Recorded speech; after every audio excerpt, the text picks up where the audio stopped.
Neste trimestre, nós temos estudado o livro de Êxodo. No livro de Êxodo, nós encontramos a libertação da escravidão do Egito, a libertação do povo de Israel. Vemos também a peregrinação em direção a Canaã.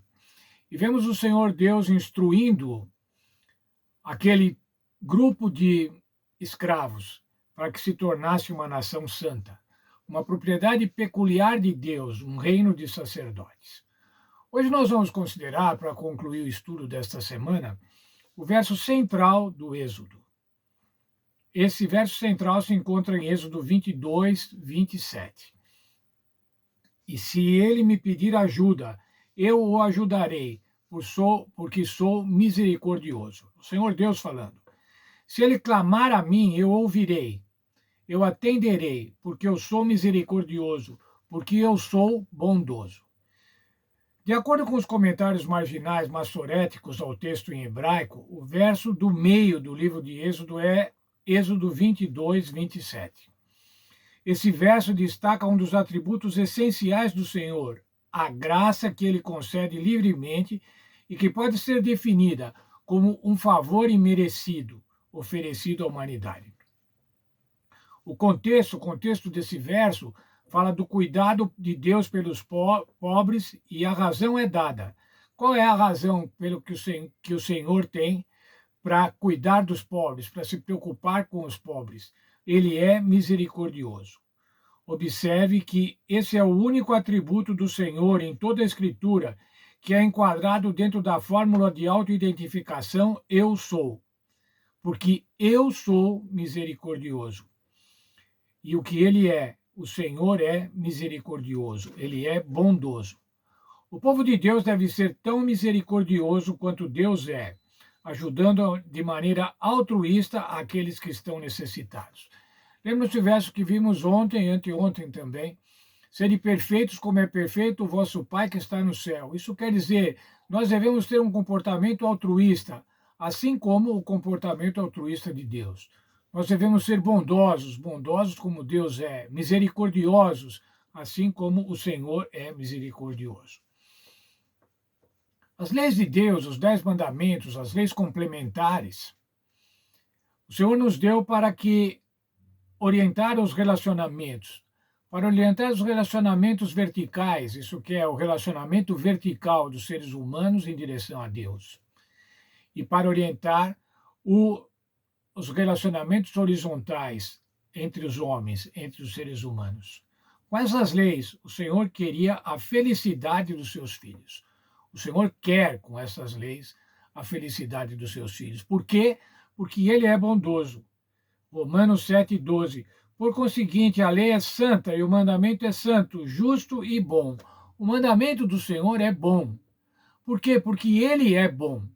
O mandamento do Senhor é justo, porque ele é justo, e é santo, porque ele é santo. Observar a lei nos torna bem-aventurados.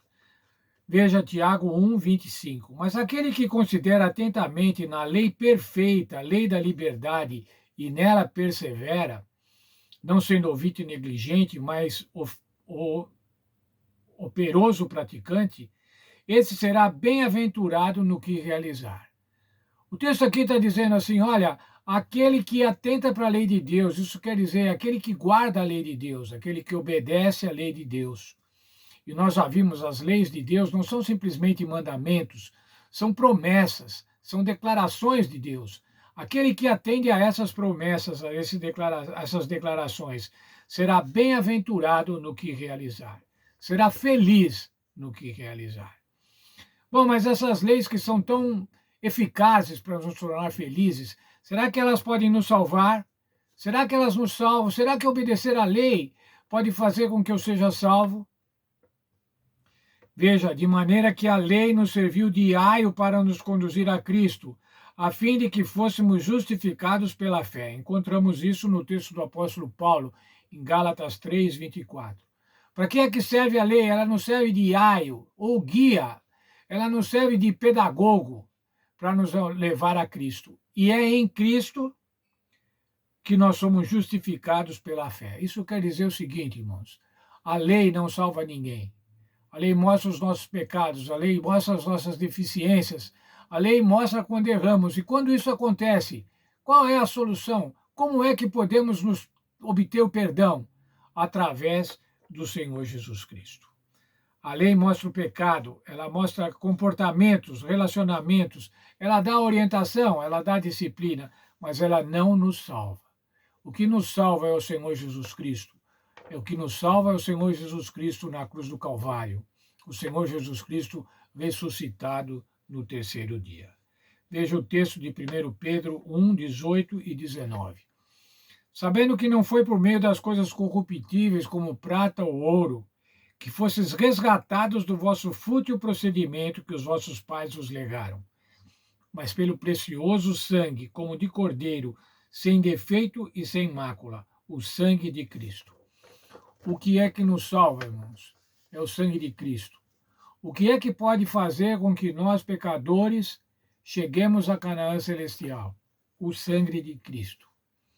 O sangue como de um cordeiro sem mácula. Como era o cordeiro da Páscoa, irmãos? O cordeiro da Páscoa era um cordeiro de 1 ano, sem mancha, sem mácula, sem defeito.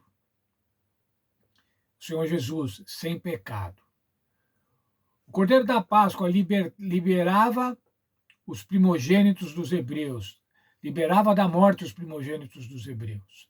E o cordeiro da Páscoa iniciava a comemoração da libertação. Assim como o Senhor Jesus Cristo é o nosso fiador, é o fiador da nossa redenção, é o fiador da nossa salvação. Sejamos gratos ao Senhor Deus por conta do sacrifício do Senhor Jesus Cristo, que nos leva à libertação do pecado. Faz com que deixemos de ser escravos do pecado para sermos escravos do Senhor Jesus Cristo, por opção, por reciprocidade. Queremos estar junto do Senhor Jesus Cristo. Que Deus nos abençoe nesse sentido. Vamos orar. Obrigado, bom Deus, pela vida, pela saúde. Obrigado porque nessa semana estudamos mais alguns textos do livro de Êxodo, especialmente sobre as leis complementares que foram definidas pelo Senhor para que o povo pudesse ser feliz, para que os relacionamentos pudessem ter uma disciplina, para que a justiça pudesse ser feita. E nós queremos te agradecer por isso, de saber que o Senhor está sempre presente, o Senhor está sempre presente com o seu povo, orientando no melhor sentido, orientando através do Espírito Santo. Nós queremos que esse Espírito Santo, esse Deus Espírito Santo, esteja com cada um de nós nesses dias, quando estamos caminhando para a Canaã celestial. Nos abençoa, portanto, nesse sentido, é o que peço a mim e a todos os nossos irmãos que estão participando da Escola Sabatina, que estão recebendo esses vídeos. Esteja com todos eles, é o que peço em nome de Jesus. Amém. Amanhã nos encontramos na Escola Sabatina. Muitos desses que recebem o vídeo vão estar amanhã na minha classe da Escola Sabatina, lá na igreja do Tucuruvi. Mas muitos vão estar em outras escolas sabatinas distantes, alguns em outros países, alguns até em outros lugares, de outros lados do mundo. Mas que o Senhor esteja com cada um, que o Senhor esteja tornando vocês bem-aventurados, felizes, bem-aventurado em tudo que realizar. É aquele que obedecer à lei do Senhor Jesus Cristo. E salvo é aquele que aceita o Senhor Jesus Cristo como seu sacrifício expiatório. Portanto, Deus abençoe vocês. Tenham um sábado feliz. Sábado é o dia da alegria. Portanto, sejam felizes.